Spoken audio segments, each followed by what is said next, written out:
Something about this isn't right. This is Mattel's Tail-Thrashing Spinosaurus. It's a decent toy at first glance, and it's supposed to look like the one from the movie, but it doesn't. Welcome back, time travelers. In this episode, we'll be recreating the Jurassic World Rebirth Spinosaurus color pattern in this supposedly Jurassic World Rebirth Spinosaurus. This is Prehistoric Fix, where I take pre-existing figures and repaint them in a more realistic way, all in the hopes of reminding responsible adults who they were before time. I always start with this warm white, as everything builds on top of this, and it might seem like a boring step, but it's actually quite crucial for the remainder of your paint job. And I'm making sure to cover the whole entire kit, and yes, that includes Spinosaurus armpits. And now I'm starting to slowly build my countershade. First starting off with this Turner's yellow, and if it's not clear already, the plan is usually to block in your major colors, following which you can add your details. So as we see here, we've now created this yellow upper back, and we have this white belly. Now to continue with the countershade, I'm adding browns on the upper portion, but also along the limbs. And as I've mentioned in some of my previous videos, I especially like darkening the arms and the feet, as it's a rather appealing color pattern. Yeah, I'm liking where this is headed.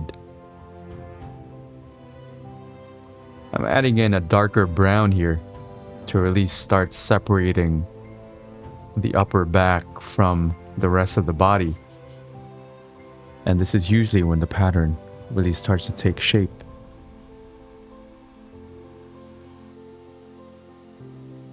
The movie Spinosaurus actually has these 3 or 4 whitish stripes in the back of the leg, and so I'm slowly starting to block those in.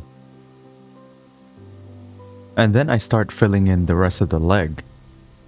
But I'm doing this with a modeling pattern, as you all already know I love to do. And by doing this, it's not quite clear where the brown starts and where it ends. And that's often one of the key things when you're painting. You want things to blend very smoothly. But you also need to know when to use which technique.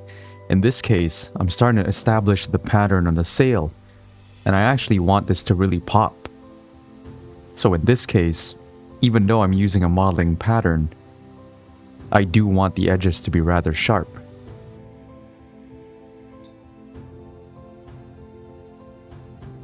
And as fun as this was, it was also a little bit nerve-wracking, as this is kind of the main visual feature of this figure. And I'm also trying to recreate something that looks similar to the one in the movie, without necessarily sticking to every single detail.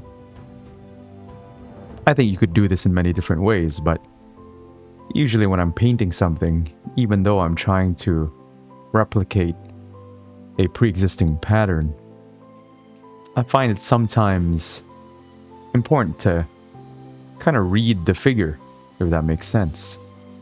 You just get a feeling for what might look best. And then you just gotta trust yourself. And hopefully my trust wasn't misplaced. Now, if you look at the Spinosaurus design from the movie, you'll notice that the predominant brown color is broken up by lighter scales. So I decided to try something risky by airbrushing little white spots. But this is one point in the paint job where things could go terribly wrong. But there's really no way back now. As you watch me perform this painstaking step, you know what's less painstaking? Taking your mouse cursor and clicking on that subscribe button below. And to bring it all together, I applied a raw sienna on top of these white spots. Overall, I'm glad I took that risk. I could have left it as is, but I think I knew I could push it to the next level. And funny enough, I realize I've used this color combination before. And here I'm moving on to the buccal mucosa, starting off with a pinkish white base coat, on top of which I build further pink layers, never forgetting a dark brown wash. And for the regular viewers, you know my paleo-dentistry career is about to be put on display. But as a slight plot twist, I'm actually going to be doing paleo-ophthalmology first. And ironically, as a paleo-ophthalmologist, I would expect the focus of my camera to be better than this.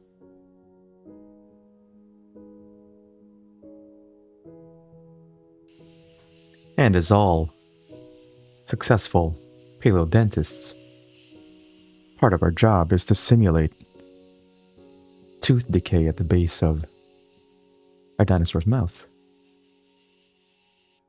And I don't know if you guys are aware of this, but there was a recent paper showing that dinosaurs had regular manicures.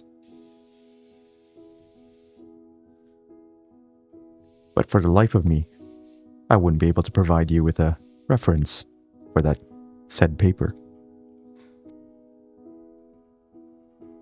At this point, I looked back at some reference footage from the movie and I realized the Spinosaurus has a blue sclera, as well as a yellow iris and a vertical slit for a pupil.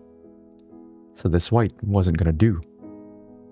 Your figure's eye can make or break your paint job. So of course, this is where I end up actually making a mistake. As I was applying the black paint to create the vertical slit for the pupil, I loaded my brush with too much paint. And so I ended up with a round dollop of black paint. But luckily, this will allow me to actually drop a tip for fellow painters. Prior to doing the eye, I had sealed the kit with a matte varnish. So whatever paint you apply on top of it, you can actually get rid of by using a little bit of isopropyl alcohol on a brush and wiping it off, thus restoring the state of your kit before you applied your varnish. So I did that here and went back with the yellow and the blue for the sclera, and now with a smaller amount of paint, I was able to create the vertical slit as I had initially planned. But now you've gained a pearl, so perhaps the whole thing was staged. But also, no. Now our Spinosaurus has too clean of a belly for something that lived in swampy environments. So using a dark brown wash, we can dirty things up a little bit.